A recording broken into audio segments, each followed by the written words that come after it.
Hello guys, இந்த வீடியோல ஹெல்தியான சோயா கீமா மசாலா ரெசிபி தான் பார்க்க போறோம். இது வந்து ரொம்பவே ஹெல்தி. நீங்க டயட்ல இருந்தாலும் இது தாராளமா உங்களோட டயட்ல இன்க்ளூட் பண்ணிக்கலாம். வாங்க இப்போ இந்த ரெசிபி எப்படி செய்யலாம் நம்ம பார்ப்போம். இதுக்கு வந்து பாயிலிங் வாட்டரில் சோயா சங்க்ஸ் ஒரு கப்பு நான் எடுத்திருக்கேன். சோயா சங்க்ஸ் போட்டுட்டு ஒரு 10 to 15 மினிட்ஸ் அப்படியே சோக்காக விட்டுருங்க.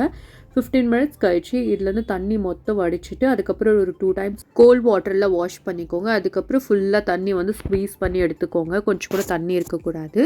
இப்போ இதை வந்து மிக்ஸி ஜாருக்கு மாற்றிட்டு பல்ஸ் மோடில் இந்த மாதிரி கீமா நம்ம ரெடி பண்ணிக்கணும். ரொம்ப மையாக இருக்கக்கூடாது, கொஞ்சம் கோர்ஸாக இருக்கட்டும். அதுக்கப்புறம் ஒரு பேனில் வந்து 2 டேபிள் ஸ்பூன் எண்ணெய் வந்து காஞ்சதுமே 1/2 ஸ்பூன் அளவுக்கு சோம்பு, 3 கிராம்பு, கொஞ்சோண்டு பட்டை போட்டு பொரிஞ்சதுமே ஒரு பெரிய வெங்காயம் பொடியாக நறுக்குனது, சின்ன வெங்காயம் எடுத்திங்கன்னா 2, அதுக்கப்புறம் ஒரு கொத்து கருவேப்பிலை போட்டு நல்லா வதக்கணும்.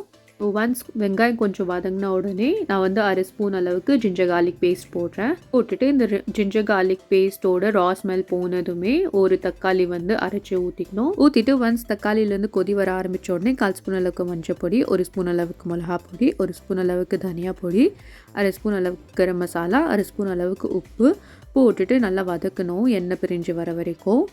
இப்போ எண்ணெய் பிரிஞ்சு வந்தாச்சு. இப்போது நம்ம ரெடி பண்ணி வச்சுருந்த கீமா வந்து இதில் போட்டு நல்லா மிக்ஸ் பண்ணி விடுங்க எல்லாத்தையும். மிக்ஸ் ஆனதுமே இதில் வந்து ஒரு 1/2 கிளாஸ் அளவுக்கு சுடு தண்ணி ஊற்றிட்டு நம்ம வந்து மூடி போட்டு ஒரு 10 நிமிஷத்துக்கு வேக விடணும். 10 நிமிஷம் ஆயிடுச்சு. இது வந்து நல்லா மிக்ஸ் பண்ணிக்கோங்க. மிக்ஸ் பண்ணிட்டு கடைசியில் 1/2 ஸ்பூன் மிளகு, கொஞ்சோண்டு கொத்தமல்லி தூவி இறக்கிட வேண்டியதான். நம்மளோட ஹெல்த்தியான சோயா கீமா மசாலா ரெடி. உங்கள் வீட்டில் ட்ரை பண்ணி பார்த்து எப்படி இருந்துச்சுன்னு கீழே கமெண்ட் செக்ஷனில் சொல்லுங்கள். உங்களுக்கு இந்த வீடியோ பிடிச்சி இருந்துச்சுன்னா subscribe to 2 servings. Thanks for watching.